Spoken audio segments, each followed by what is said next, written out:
Hello students, जो topic आज हम दीक्षांत इंस्टीट्यूट में कवर करने वाले हैं वो है प्लांट फिजियोलॉजी से रेस्पिरेशन। लास्ट टॉपिक जो हमने कवर किए हैं प्लांट फिजियोलॉजी में ही वो है हमारा ट्रांसपोर्टेशन। सबसे पहला मतलब डिफरेंट कंपोनेंट्स को हम एक पार्ट से दूसरे पार्ट में प्लांट के ही कैसे डिस्ट्रीब्यूट करते हैं, तो वो हमने पूरा का पूरा मेथड, पूरा फिनोमेना ट्रांसपोर्टेशन में पढ़ा था। नेक्स्ट जो टॉपिक हमने पढ़ा वो था हमारा मिनरल न्यूट्रिशन, मतलब डिफरेंट कंपोनेंट्स जो प्लांट बॉडी में सिंथेसाइज किए जा रहे हैं, लाइक फोटोसिंथेसिस के प्रोडक्ट्स की मैं बात करूँ या फिर हम डेवलपमेंट की बात कर रहे हैं, ग्रोथ की बात कर रहे हैं, तो ये सारा ग्रोथ और डेवलपमेंट भी जिस पार्ट में बॉडी के परफॉर्म किया जाता है वो हमारा किसके थ्रू परफॉर्म किया जाता है, वो किया जाता है मिनरल न्यूट्रिशन के थ्रू। नेक्स्ट पार्ट थर्ड हमने बात करी थी फोटोसिंथेसिस, मतलब the phenomena by which plants synthesize their own food, अपने लिए भी, खुद के लिए, और अगर मैं बात करूँ दूसरे ऑर्गेनिजम्स के लिए भी जिनका सिंथेसिस होता है वो आपका क्या कहलाता है, फोटोसिंथेसिस कहलाता है। तो ये सारे टॉपिक प्लांट फिजियोलॉजी के हम बहुत ज़्यादा डिटेल में ऑलरेडी डिस्कस कर चुके हैं। अब जो next topic, again the most important topic is your respiration. Now whenever you are talking about the respiration, what does it actually mean? Respiration का एक्चुअल मतलब होता है जितना भी फूड आपकी बॉडी में बना है, या तो मैंने न्यूट्रिशन को बाहर से एब्जॉर्ब किया हो, मतलब मैंने प्री फॉर्म्ड फूड या तो एक्सटर्नल एटमॉस्फेयर से एब्जॉर्ब किया हो बॉडी के अंदर, या फिर मैं दूसरी बात कर रही हूँ आपकी क्या कि आपका जो फूड है वो खुद से बॉडी में सिंथेसाइज हुआ हो। कंडीशन कोई भी हो सकती है, लाइक हम एनिमल्स की बात करते हैं ह्यूमन फिजियोलॉजी में, ह्यूमंस की बात करते हैं, और दूसरी मैं बात करूँ प्लांट फिजियोलॉजी में, we are talking about the different categories, that is plants. Now ये जो प्लांट्स हैं, इन प्लांट्स की बात हो या फिर एनिमल्स की बात हो, both the organisms require the process of respiration for the release of energy inside the body। अब हम बोलते हैं भाई हमारी बॉडी में एनर्जी को रिलीज़ करवाने के लिए what do we need, हमें ज़रूरत होती है एनर्जी की। ओके, एनर्जी की जो ज़रूरत है वो किससे पूरी की जा रही है? वो पूरी की जा रही है न्यूट्रिशन से। मतलब जब भी आप बात करते हैं अपनी बॉडी में न्यूट्रिशन का सप्लाई करने का, तो यही दो फिनोमेना, न्यूट्रिशन का लेना और फिर रेस्पिरेशन के प्रोसेस को परफॉर्म करवाना, ये दोनों चीज़ें आपस में मिलके, दोनों चीज़ें आपस में कंबाइन करके हमारी बॉडी में एनर्जी को रिलीज़ करवाने का काम करेंगी। नाउ अब जब भी आप बोलते हैं कि भाई प्लांट में जब न्यूट्रिशन ले लिया in the form of glucose, means carbohydrates, fats, protein, ये हमने सिंथेसाइज करवा दिए which is the form of energy, मतलब एनर्जी देने का काम हमारी बॉडी में करते हैं, फॉर्म ऑफ एनर्जी नहीं कहेंगे। ओके, तो ये जो एनर्जी हमारी बॉडी में दी जा रही है, ये एनर्जी कैसे दी जाती है, किसकी हेल्प से दी जाती है? तो वो दी जाती है with the help of oxidation of particular food. We are capable of releasing the energy in the form of ATP from that particular component। अब जब उस पर्टिकुलर कंपोनेंट से हम एनर्जी ऑक्सीडेशन के थ्रू निकालते हैं, तो हमारे पूरे के पूरे बॉडी के अंदर, आइदर द प्लांट बॉडी और द एनिमल बॉडी, इन दोनों बॉडीज़ के अंदर एक स्पेशलाइज टाइप ऑफ मैकेनिज्म बनी हुई है इन्हीं फूड को क्या करने की, यूटिलाइज करने की। तो अब जब भी आप बात करते हैं कि भाई आपकी बॉडी में जो डिफरेंट कंपोनेंट्स रिलीज़ करवाए जाएंगे, वो कंपोनेंट किसकी हेल्प से करवाए जाएंगे, कैसे करवाए जाएंगे? तो वो ऑक्सीडेशन के थ्रू करवाए जाते हैं। अब जैसे ह्यूमन फिजियोलॉजी में हमने रेस्पिरेशन पढ़ा, तो ह्यूमन फिजियोलॉजी बिकॉज एक कॉम्प्लेक्स बॉडी है, एक कॉम्प्लेक्स ऑर्गेनिज्म है, सिंपल डिफ्यूजन के थ्रू हम क्या नहीं कर सकते, गैशियस एक्सचेंज नहीं कर सकते।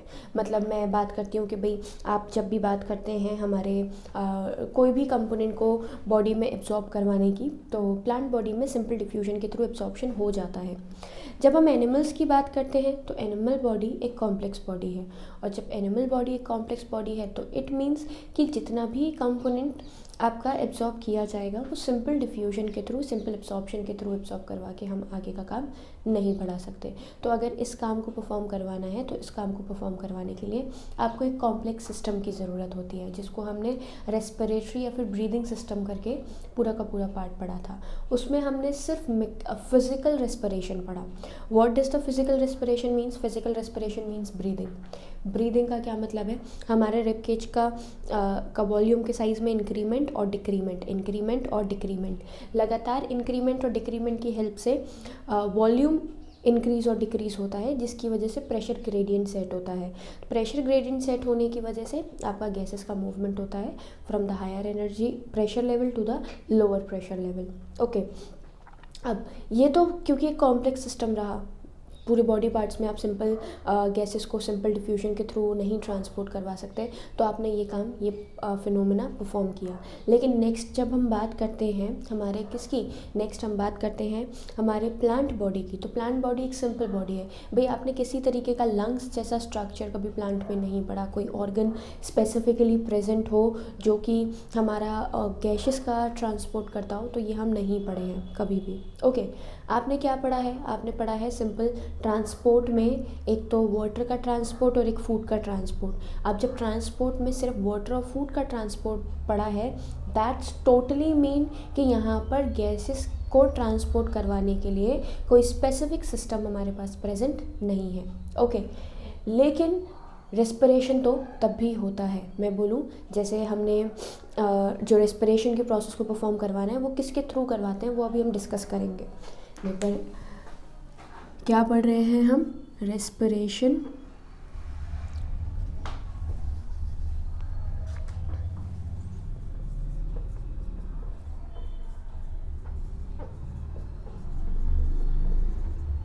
In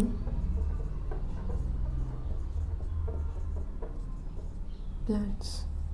now respiration in plants हम पढ़ रहे हैं, तो मैं आपको क्या बता रही थी, मैं आपको बता रही थी कि भाई बॉडी के अंदर, प्लांट बॉडी के अंदर एक कॉम्प्लेक्स सिस्टम ना होने की वजह से, कॉम्प्लेक्सिटी है बट बिल्कुल हम ह्यूमंस जैसी बोलें तो ऐसी कॉम्प्लेक्सिटी नहीं है कि आपको ऑक्सीजन को ट्रांसपोर्ट करने के लिए ब्लड का हेल्प लेना पड़े, फिर उसके बाद वो एक जगह से दूसरी जगह पर ट्रांसपोर्ट करें हार्ट के थ्रू, फिर लंग्स जो है वो ज़्यादा से ज़्यादा क्वान्टिटी ऑक्सीजन लेके फिर ट्रांसपोर्ट करें, जैसा फिजिकल रेस्पिरेशन हम ह्यूमंस में पढ़ते हैं।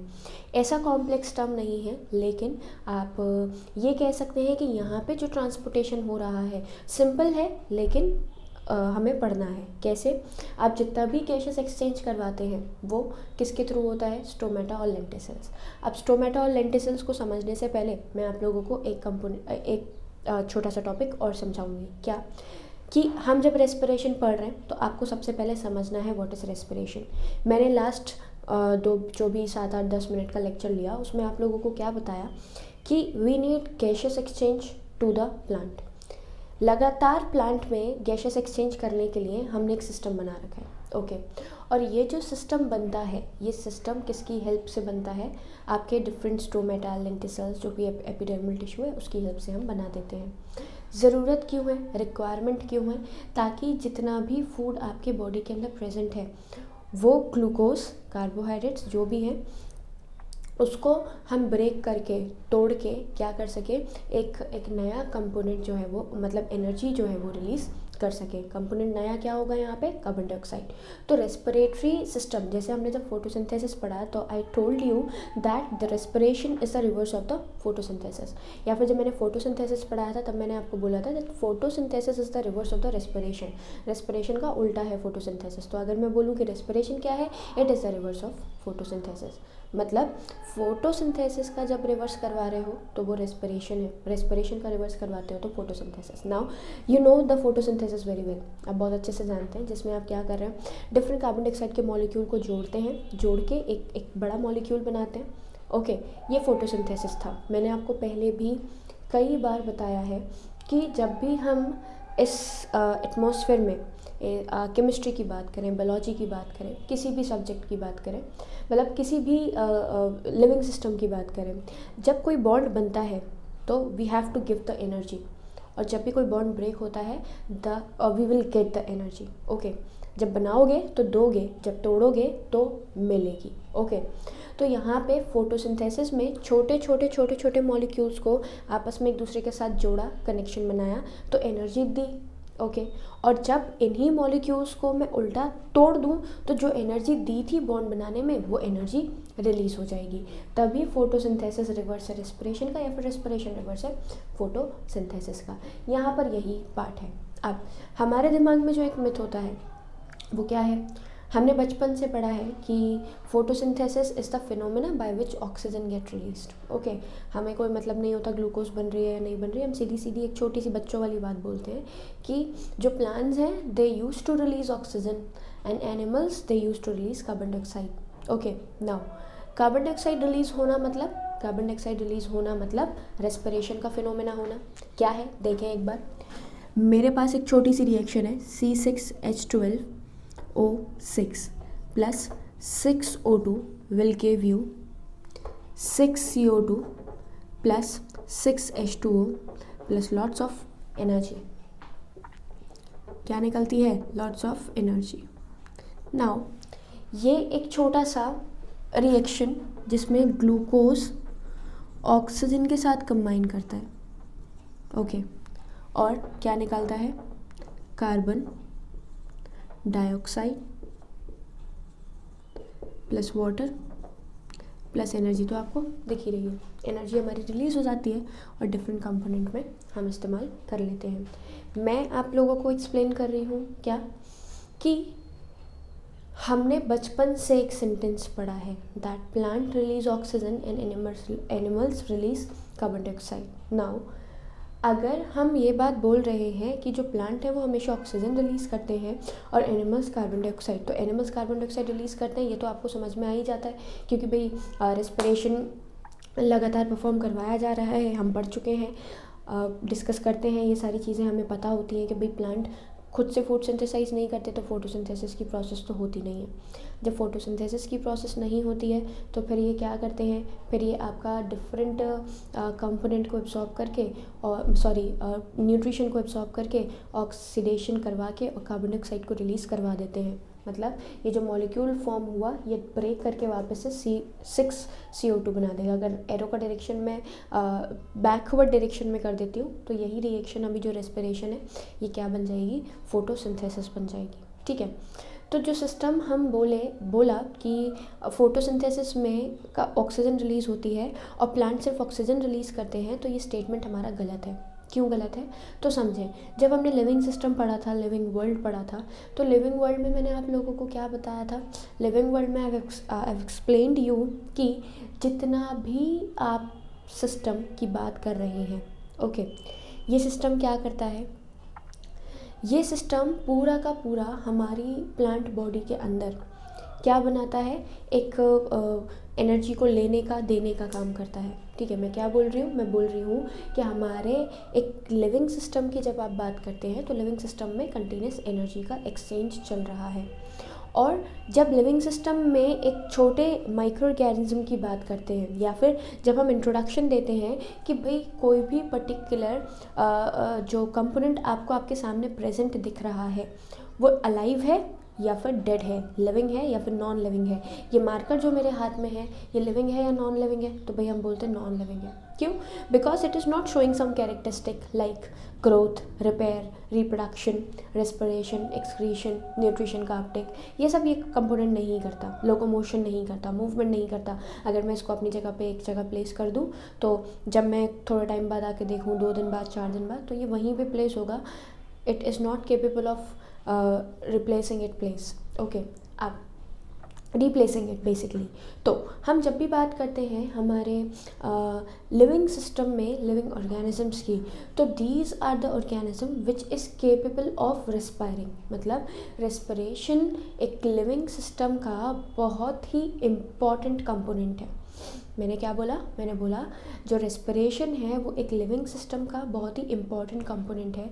क्यों इम्पॉर्टेंट कंपोनेंट है? क्योंकि जब भी आप बात करते हैं रेस्पिरेशन को परफॉर्म करवाने की, तो ये जो रेस्पिरेशन है, इस रेस्पिरेशन का मतलब है ऑक्सीजन के साथ रिएक्ट करके मॉलिक्यूल को तोड़ना और एनर्जी रिलीज़ करवाना, और एनर्जी लिविंग सिस्टम का ही यूटिलाइजेशन बोला जाता है। तो अब जब आपने बात करी कि भाई प्लांट जो हैं वो दिन में फोटोसिंथेसिस करते हैं और रात में रेस्पिरेशन करते हैं, या फिर जब हम बोलते हैं कि भाई प्लांट हमेशा ऑक्सीजन निकालता है, कार्बन डाइऑक्साइड नहीं निकालता, और एनिमल्स हमेशा कार्बन डाइऑक्साइड निकालते हैं, तो एनिमल वाली बात तो सही है लेकिन प्लांट वाली बात गलत है।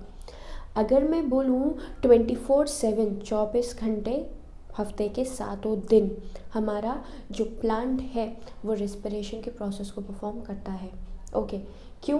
क्योंकि भाई लॉजिकल सी चीज़ है, जब हमें कोई काम करना है तो उसमें एनर्जी की रिक्वायरमेंट है या फिर नहीं है। जो सनलाइट के थ्रू इस्तेमाल की जा रही है वो वो एनर्जी रिलीज़ करवा देता है, लेकिन रेस्पिरेशन की रिक्वायरमेंट तो हमें हमेशा है ना, एनर्जी की रिक्वायरमेंट तो हमें हमेशा है। तो इस वजह से ये स्टेटमेंट जो बोला जाता है कि दिन में ऑक्सीजन रिलीज़ हो रही है, तो वो इसलिए बोला जाता है क्योंकि प्लांट दिन में एक प्रोसेस और कर रहे हैं जिसको हम फोटोसिंथेसिस कहते हैं। और ये जो फोटोसिंथेसिस का फिनोमेना है ये सनलाइट की प्रेजेंस में ही होता है, रात में नहीं होता। इस वजह से दिन में ऑक्सीजन रिलीज़ हुई और रात में आपकी कार्बन डाइऑक्साइड रिलीज़ हुई। ओके, रेस्पिरेशन का प्रोसेस, रेस्पिरेशन का फिनोमेना है जो वो हमेशा परफॉर्म करवाया जाता है। अब क्वेश्चन ये है, रेस्पिरेशन का मतलब क्या है?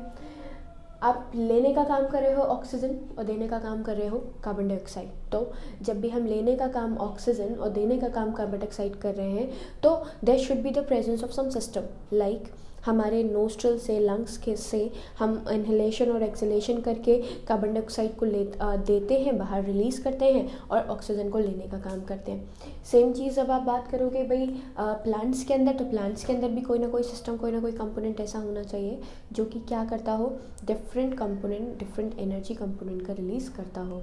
और ये जो डिफरेंट एनर्जी रिलीज़ की जा रही है, ये डिफरेंट एनर्जी किसकी हेल्प से रिलीज़ की जाती है?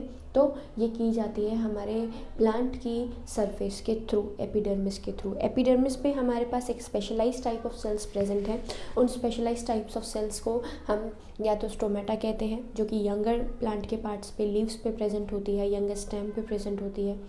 दूसरे में बात करूँ लेंटिसेल्स की, तो लेंटिसेल्स हमारे प्लांट के ओल्डर पार्ट पे सेकेंडरी ग्रोथ होने के बाद जो बाग का फॉर्मेशन होता है, जो मल्टी सेल्स बनते हैं, उसके बीच में जो स्पेसेस प्रेजेंट होती हैं वो लेंटिसेल्स होते हैं। सिंपल, आप स्टोमेटा के थ्रू, जैसे स्टोमेटा को टर्जिट करके, ओपन करके ट्रांसपिरेशन के टाइम पे वाटर को एवेपोरेट करवाते हैं, उसी पर्टिकुलर टाइम पे कार्बन डाइऑक्साइड जो है वो ले ली जाती है, ऑक्सीजन रिलीज़ करवा दी जाती है for the photosynthesis. Same phenomena respiration के साथ होता है कि जब रेस्पिरेशन परफॉर्म करवाना होगा तो आप क्या कर देंगे, कार्बन डाइऑक्साइड को निकाल देंगे और ऑक्सीजन को ले लेंगे। ओके, अब हमने यहाँ पे पूरी तरीके से जो समझना है वो है हमारा cellular respiration. Now what is the difference between the respiration and the cellular respiration? देखिए, वापस से जब हम एनिमल वाले पार्ट को समझें तो एनिमल वाले पार्ट में हमने 2 चीज़ें देखी हैं। कौन कौन सी 2 चीज़ें देखी हैं? पहली चीज़ तो फिजिकल रेस्पिरेशन, दूसरा chemical respiration. Both are the part of respiration. Physical respiration है एक्सचेंज ऑफ गैसेस, किस तरीके से डिफरेंट गैसेस हमारी बॉडी में इन एंड आउट, मतलब इनहेलेशन और एक्सहेलेशन, अंदर जाएगी कैसे, बाहर आएगी कैसे। ये तो रहा फिजिकल रेस्पिरेशन जो मैं आपको अभी भी बता रही हूँ कि स्टोमेटा के थ्रू, जैसे स्टोमेटा टर्जिड होते हैं, पोर ओपन होता है, लेंटिसेल्स हमेशा खुले ही रहते हैं, तो डिफरेंट गैसेस का एक्सचेंज आप करवा देते हो, कार्बन डाइऑक्साइड को ले लेते हो एटमॉस्फेयर से और ऑक्सीजन को जो है वो रिलीज़ करवा देते हो। सबसे पहली चीज़ ये रहा फिजिकल रेस्पिरेशन। दूसरी I am talking about the chemical respiration. What is chemical respiration? It is basically respiration which is going inside the cell. मतलब आपने अब तक क्या पढ़ा, आपने हम बोल सकते हैं कि प्लांट रेस्पिरेशन में भी एक चीज़ पढ़ी। क्या पढ़ी?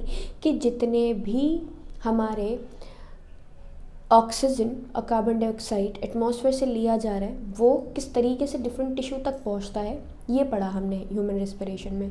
But we didn't discuss about the actual mechanism of breaking down of glucose molecule into the carbon dioxide molecule. मैंने क्या बोला? मैंने बोला कि हमने टिश्यू तक ऑक्सीजन पहुंची, रिलीज़ करवा दी गई, फिर कार्बन डाइऑक्साइड टिश्यू से ली गई, बॉडी से बाहर निकाल दी गई, यही फिनोमेना पड़ा। But we didn't discuss about the actual breaking down of glucose molecule into the 6 molecule of carbon dioxide. Like हमने स्टेप वाइज, जैसे आपने एक एक करके इन मॉलिक्यूल्स को जोड़ा है। आपको अगर याद हो तो हमने केल्विन साइकिल पढ़ी थी, C3 साइकिल पढ़ी थी। उस C3 पाथवे में, केल्विन पाथवे में हमने क्या देखा कि रेबेलोस बाइफॉस्फेट 5 पेंटोस में, या तो मैं कह सकती हूँ 5 कार्बन का मॉलिक्यूल जो था वो 1 by 1 एक का मतलब 1 by 1 it is collecting the carbon dioxide and making the bond between them to form the 1 molecule of glucose.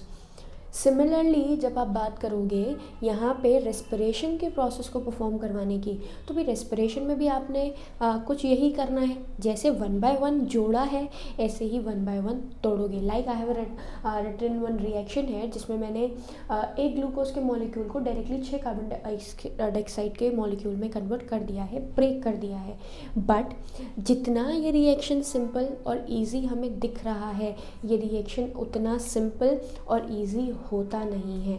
हम एक मॉलिक्यूल को तोड़ने के लिए, एक मॉलिक्यूल को यहाँ पर ब्रेक करने के लिए क्या करते हैं, कई सारे पार्ट्स का इस्तेमाल, मतलब कई सारे स्टेप्स का इस्तेमाल करते हैं। और इस स्टेप्स में भी आपको टोटल कितने कंपोनेंट्स पढ़ने हैं, 3 कंपोनेंट्स पढ़ने। क्या क्या मतलब 3 पार्ट्स पढ़ने। एक ग्लूकोज के मॉलिक्यूल से जो एनर्जी रिलीज़ करवाई आपने, वो एनर्जी रिलीज़ हम कितने मेथड्स के थ्रू करवाएंगे, 3 मेथड्स के थ्रू करवाएंगे। सबसे पहला जो अभी हम इसी क्लास में डिस्कस करने वाले हैं, दैट इज़ ग्लाइकोलिसिस। ग्लाइकोलिसिस का क्या मतलब है, ग्लूकोज के मॉलिक्यूल को पार्शली ब्रेक करना। एनर्जी रिलीज़ होती है पर बहुत ज़्यादा क्वांटिटी में नहीं होती। पहला हम क्या पढ़ेंगे, ग्लाइकोलिसिस। ग्लाइकोलिसिस का क्या मतलब है, ग्लाइकोलिसिस का मतलब है partial break down of the glucose molecule. फिर उसके बाद हम आगे बढ़ेंगे, उस पार्शियल मॉलिक्यूल जो टूटा है उसको फर्दर एक एक कार्बन डाइऑक्साइड के मॉलिक्यूल में फाइन पार्टिकल्स में तोड़ना है। लाइक वही कार्बन डाइऑक्साइड, जब कार्बन डाइऑक्साइड को आप ब्रेक कर रहे हो तो ये जो कार्बन डाइऑक्साइड ब्रेक होगी, ये कार्बन डाइऑक्साइड भी अब हम क्या बोलते हैं, किस मेथड के थ्रू ब्रेक करवाई जाए, मतलब ग्लूकोज का जो पार्शियल ब्रेक डाउन है वो फर्दर ग्लूकोज कार्बन डाइऑक्साइड के मॉलिक्यूल में कब तोड़ा जाएगा, with the help of Krebs cycle. Krebs cycle में हम मतलब जो दूसरा फिनोमेना पढ़ने वाले, पहला फिनोमेना हमने क्या पढ़ा, first phenomena which we have discussed is your glycolysis, that is partial breakdown of your glucose molecule. Second is your Krebs cycle, in which we completely break the glucose molecule को पूरी तरीके से तोड़ देंगे। अब यहाँ पे ग्लूकोज नहीं होता, पायरुविक एसिड का मॉलिक्यूल होता है। वो क्या है वो हम डिस्कस करने वाले हैं। और थर्ड है हमारा जो कंपोनेंट्स, मतलब जो एनर्जी हमारी बनी है वो कुछ मतलब लाइक मैं बोलूँ कि ATP is your energy currency. अब ये एनर्जी करेंसी है वो ATP के बजाय कई फॉर्म्स में बनती है, लाइक NADP के फॉर्म में बनती है, FAD के फॉर्म में बनती है। तो we can not utilize them directly, तो उसको फिर मुझे किस में कन्वर्ट करना है, ATP में कन्वर्ट करना है।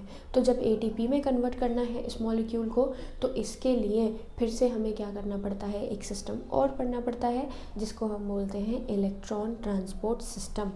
और फिर हमें लास्ट में पढ़ना है एम्फीबॉलिक पाथवे। एम्फीबॉलिक पाथवे वो बोलेगा कि भाई जिसमें आप एनर्जी रिलीज़ करवा रहे हो that is totally your glucose. हम जो पहला एनर्जी रिलीज़ करवाते हैं वो किसके थ्रू करवाते हैं, ग्लूकोज के मॉलिक्यूल के थ्रू करवाते हैं। ओके, लेकिन यहाँ पे प्रोटीन्स और फैट्स भी हमें एनर्जी देते हैं in the absence of carbohydrate.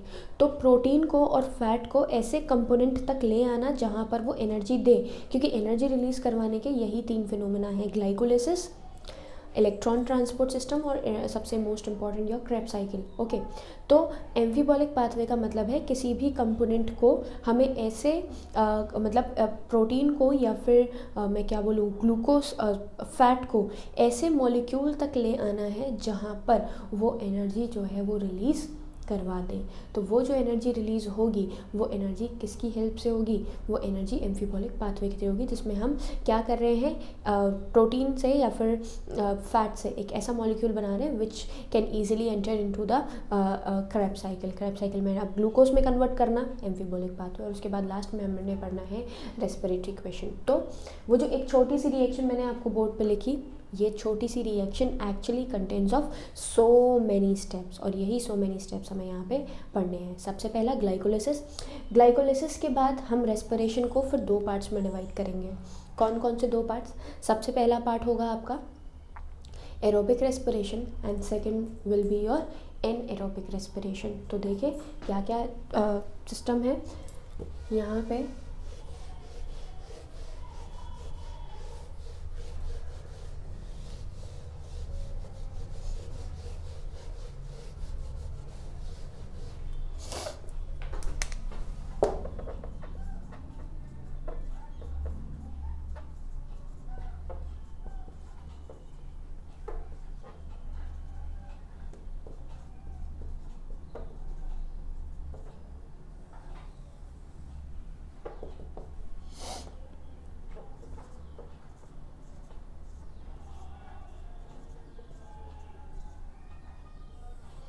So students, मैंने आप लोगों को टर्म बोला दैट इज़ ग्लाइकोलिसिस।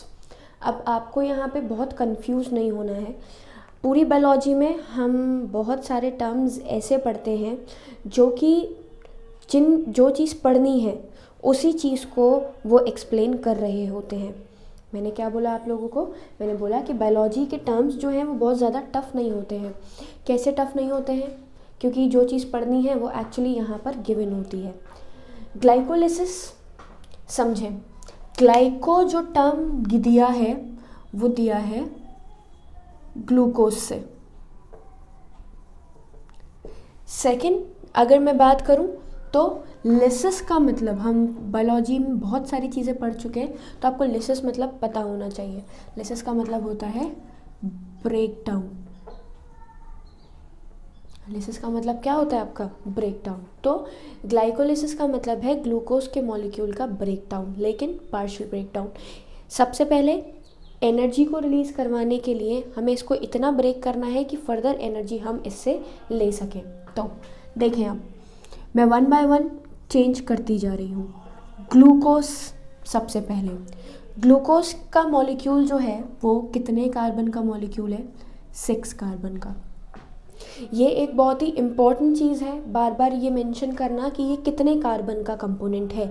लाइक हमने कैल्विन पाथवे में और हेचन-स्लेक पाथवे में मैं हर जगह 3 कार्बन का है, 2 कार्बन का है, 1 कार्बन का है, 6 कार्बन का है, 4 कार्बन का है, ये हम बार बार डिस्कस करते हैं। क्यों डिस्कस करते हैं? क्योंकि यही मॉलिक्यूल आपको बताएगा कि अब जो कार्बन डाइऑक्साइड के मॉलिक्यूल हैं वो कितने कितने कम होके कब कब एनर्जी का रिलीज़ करवा रहे हैं।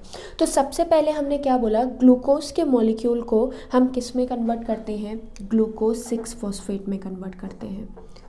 Glucose 6 phosphate. सो स्टूडेंट्स, आप यहाँ पे कुछ चीज़ें अपने आप समझेंगे, याद करेंगे, मुझे एक्सप्लेन नहीं करना पड़े। देखें, जब ग्लूकोज को ग्लूकोज 6 फॉस्फेट में कन्वर्ट कर रहे हैं, means you are making the bond, एक फॉस्फेट ग्रुप का एडिशन किया, और जब आप बॉन्ड बनाएंगे तो बॉन्ड बनाने पर आपको एनर्जी देनी पड़ेगी। एटीपी को मैंने कन्वर्ट कर दिया एडीपी में। यहाँ पर एनर्जी बनी नहीं है, यहाँ पर एनर्जी क्या हुई है? यूटिलाइज हुई है। कितने कार्बन का मॉलिक्यूल है? अभी भी कोई कार्बन में तो चेंज नहीं आया, तो it is still a 6 carbon molecule. Okay, 6 carbon molecule से हम आगे बढ़े।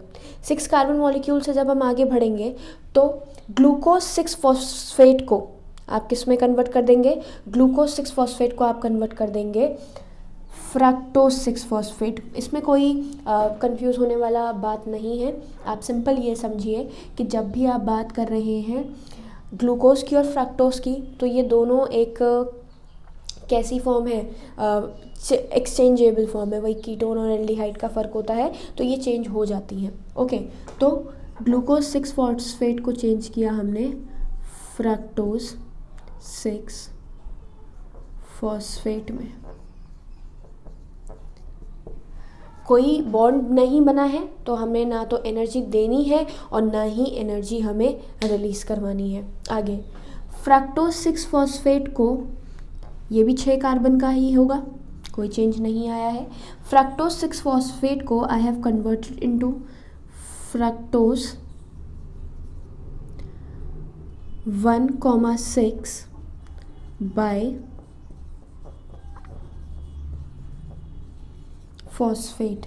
यहाँ पर आपने क्या देखा? यहाँ पर आपने देखा कि जो एक फॉस्फेट का ग्रुप था, उस एक फॉस्फेट के ग्रुप में एक और एडिशन हो गया। जब एक और एडिशन हुआ तो अब आप यहाँ पे समझ जाइए कि जब बॉन्ड बना तो फिर से एटीपी कन्वर्ट हुई होगी एडीपी में। ये एरो इंडिकेट करता है कि किससे क्या बना, तो कंफ्यूज नहीं होना है। ये एरो क्या इंडिकेट कर रहा है? कि किससे क्या चीज़ बनी है। तो एटीपी से क्या बनाया? एडीपी। डन। अब फ्रक्टोज 6 फॉस्फेट से fructose 1,6 bye phosphate.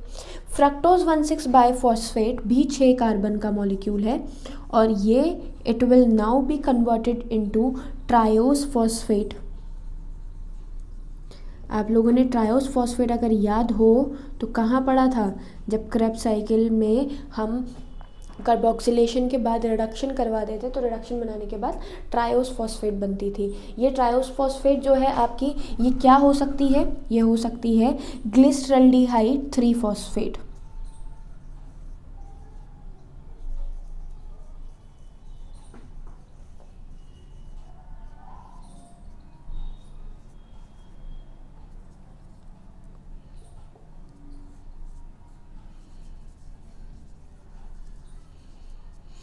Glyceraldehyde 3 phosphate. अब देखें, ये जो है, ये है आपका 3 कार्बन का कंपाउंड। कितने कार्बन का कंपाउंड है? 3 कार्बन का कंपाउंड। अब 3 कार्बन किधर गए भाई? 6 का था ये 3 कार्बन कैसे हुए? तो उसका हम जवाब देते हैं कि यहाँ पे ये जो ग्लिसरल्डिहाइड 3 फॉस्फेट बना है, ये बेसिकली ये जो ट्रायोस फॉस्फेट है, ये 3 कार्बन का कंपोनेंट है। और ये 3 कार्बन के कंपोनेंट कितने बने हैं? 2 बने हैं। I have one more triose phosphate, जिसको मैं क्या नाम देती हूँ? जिसको मैं नाम देती हूँ आपका सिंपल डाईहाइड्रोक्सी एसीटोन फॉस्फेट। क्या नाम देती हूँ? Dihydroxy acetone phosphate. एक तो ग्लिसरल्डिहाइड बना, ग्लिसरल्डिहाइड 3 फॉस्फेट, और यहाँ पर हम क्या बना रहे हैं? यहाँ पे हम बना रहे हैं डाईहाइड्रोक्सी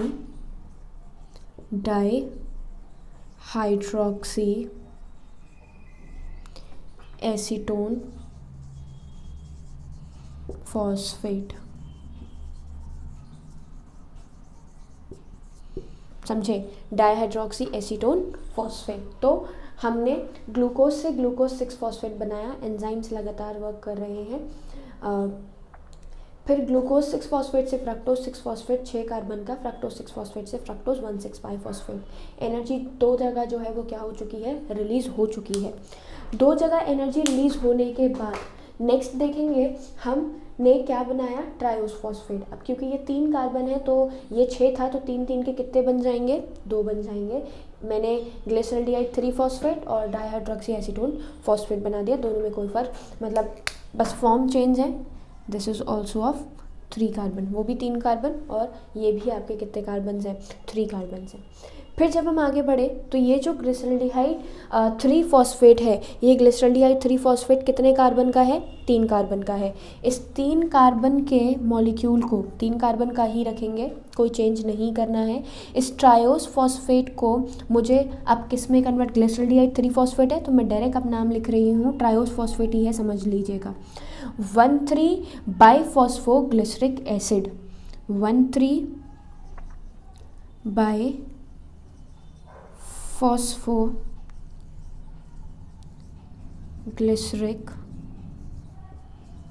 एसिड।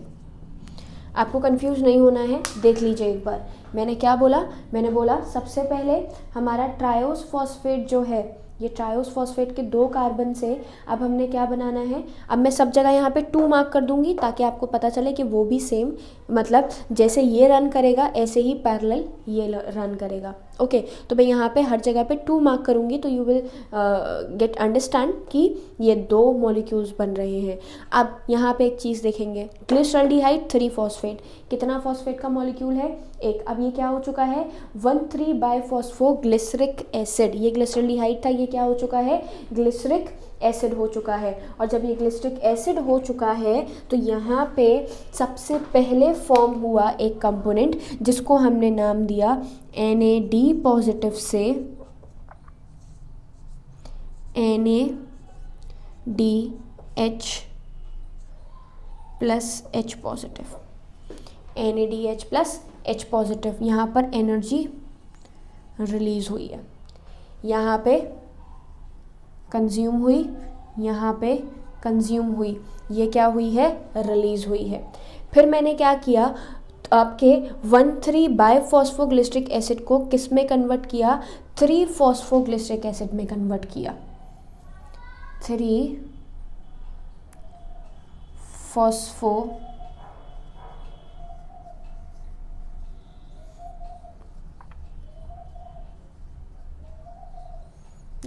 एसिड। 2 फॉस्फेट थे यहाँ पे, फॉस्फो 1,3 बायफॉस्फो, यहाँ पर एक फॉस्फो रह गया, मतलब फॉस्फेट ग्रुप का क्या हुआ, ब्रेक डाउन हुआ। जब फॉस्फेट ग्रुप का ब्रेक डाउन हुआ तो यहाँ पे वापस से किसका फॉर्मेशन हुआ, एनर्जी का फॉर्मेशन हुआ। एडीपी से क्या बना आपका, एटीपी, क्या रिलीज़ हुई, एनर्जी रिलीज़ हुई। ओके, मैं सब जगह मार्क कर रही हूँ एरो से कि एनर्जी जा रही है या आ रही है। एरो अंदर की तरफ है मतलब कंज्यूम हुई, एरो बाहर की तरफ है मतलब हमने क्या करवा दी, रिलीज़ करवा दी। अब देखें ये भी कितने मॉलिक्यूल्स थे, 2, ये भी कितने मॉलिक्यूल्स हैं आपके, 2, क्योंकि ये पैरेलल रन कर रहा है। अब मैं यहाँ पे बनाऊंगी 3-फॉस्फोग्लिसरिक एसिड को, अब आप कन्वर्ट कर दीजिए 2-फॉस्फोग्लिसरेट में, 2-फॉस्फो या फिर डू वन थिंग, यहाँ लिखने की बजाय मैं यहाँ लिख देती हूँ, ये 2 मल्टीप्लाई इसी का और ये यहाँ से हटा दिया मैंने। ये फॉस्फो मतलब देखें ये वाला पार्ट आगे बढ़ रहा है, यहाँ क्या बना आपका 2-फॉस्फो ग्लिसरेट, क्या बना 2-फॉस्फोग्लिसरेट। 2-फॉस्फोग्लिसरेट के बाद अब आपने क्या करना है, 2-फॉस्फोग्लिसरेट को आगे बढ़ा के रिलीज़ करवाना है हमारे एक पानी के मॉलिक्यूल का, और क्या बना देना है 2-फॉस्फो, मतलब बेसिकली जो हमारा यहाँ पे क्या बना, ये बना 2-फॉस्फोग्लिसरेट। इस 2-फॉस्फोग्लिसरेट के मॉलिक्यूल से आपको डिहाइड्रेशन करवा के और क्या बना देना है, फॉस्फोइनॉल पायरुवेट बना देना है। क्या बना देना है फॉस्फोइनॉल पायरुवेट ग्लिसरेट, और यहाँ बनाना है आपको 2 या फिर सिंपल फॉस्फोइनॉल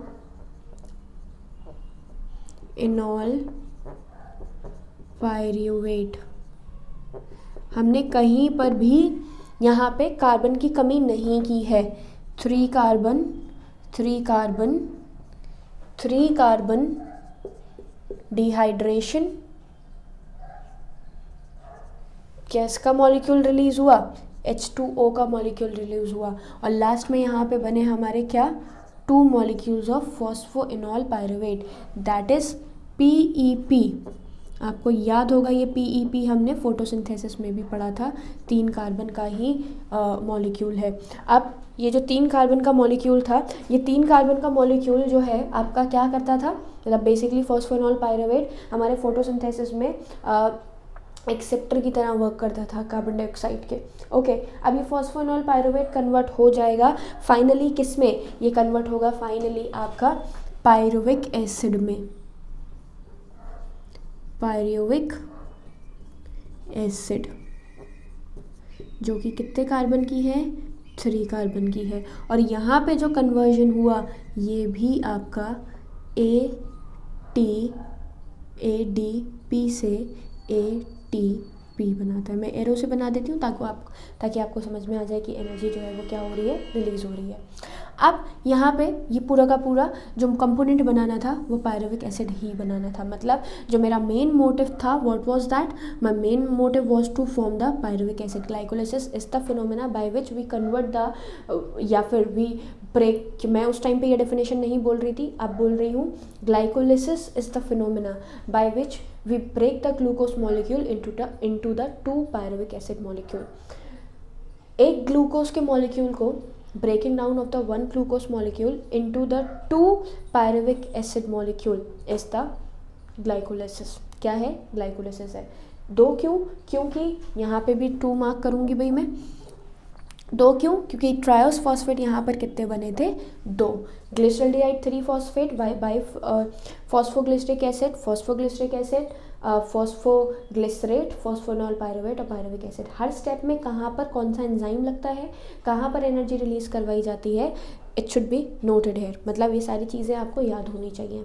अब हम जो क्वेश्चन पूछते हैं वो पूछते हैं किससे कनेक्टेड, कि एनर्जी का रिलीज जो है वो कितना हुआ। देखें आप, ग्लाइकोलाइसिस, ग्लूकोज का एक मॉलिक्यूल डिवीजन हुआ है यहाँ से, 2 ATP क्या हुए, कंज्यूम्ड, 2 ATP क्या हुए हैं, कंज्यूम हुए हैं।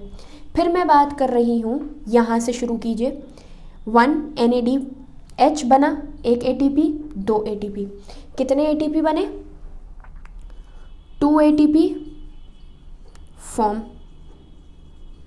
लेकिन आप बात करते हैं ट्रायोस फॉस्फेट 2 जगह साइकिल रन करवा रहा है, तो 1 और 2 टोटल कितने ATP का जनरेशन होगा, टोटल ATP के जनरेशन होगा ट्रायोस फॉस्फेट से हमारा कितना, 2 बार। मतलब अगर मैं बोलूँ ATP कितनी बार बना, 2 बार तो आपको साइकिल में ही दिख रहा है, 2 बार तो आपको कहाँ दिख रहा है, साइकिल में ही दिख रहा है। और दूसरी मैं बात करूँ कि ये ट्रायोस फॉस्फेट की साइकिल एक और चल रही है, क्योंकि पायरुविक एसिड के मॉलिक्यूल कितने बने, 2। एक पायरुविक एसिड को बनाने के लिए 2 ATP मिले, तो 2 पायरुविक एसिड को बनाने के लिए कितने ATP बनेंगे, 4, टोटल 4 ATP। टोटल कितने ATP बने, 4। 2 मैं बात करूं कितना NADP है,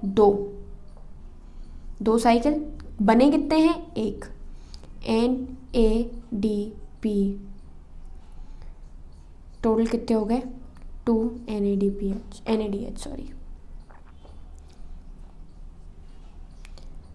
NADH plus H positive, NADH लिख दें खाली, तो 4 ATP बने, 2 NADH बने। एक NADH के मॉलिक्यूल में सिंपल अगर हम बात करें तो ATP के मॉलिक्यूल का मतलब करेंसी है, तो एनर्जी कितना बढ़ता है वो हम आगे पढ़ेंगे कि 4 ATP और एक NADH में आपका हम बोले कि ATP का फॉर्मेशन जो है वो कितना हुआ, तो ये आगे समझ के हम मतलब बेसिकली स्टडी करेंगे कि एक मॉलिक्यूल NADH का कितना एनर्जी मतलब कितना ATP जो है वो रिलीज़ कर देगा। बेसिकली जो हमारा एक मॉलिक्यूल NADH है वो कितने ATP बनाता है, 3 ATP बनाता है। और अगर मैं बात करूँ आपका ATP की, तो ATP 4 बने हैं, तो 2 NADH हो गए। नाउ क्या बोल रही हूँ मैं, 1 NADH is equal to 3 ATP। Okay, तो 2 NADH कितने हो गए आपके, is equal to total 2 × 3 that is 6 ATP। Total ATP form is equal to 6 + 4 is 10। Consume कितने हुए, टोटल गेन ऑफ ATP कितना हुआ, क्योंकि भाई 2 तो कंज्यूम ही हुए थे, तो 10 - 2 टोटल मुझे मिली 8 ATP ग्लाइकोलाइसिस के प्रोसेस से। एक ग्लूकोज के मॉलिक्यूल को तोड़ने पे, पायरुविक एसिड की बात नहीं कर रही हूँ मैं बात कर रही हूँ एक ग्लूकोज के मॉलिक्यूल को तोड़ने पे कितनी एनर्जी रिलीज हुई है आपकी, total 8 ATP, and this is your all glycolysis.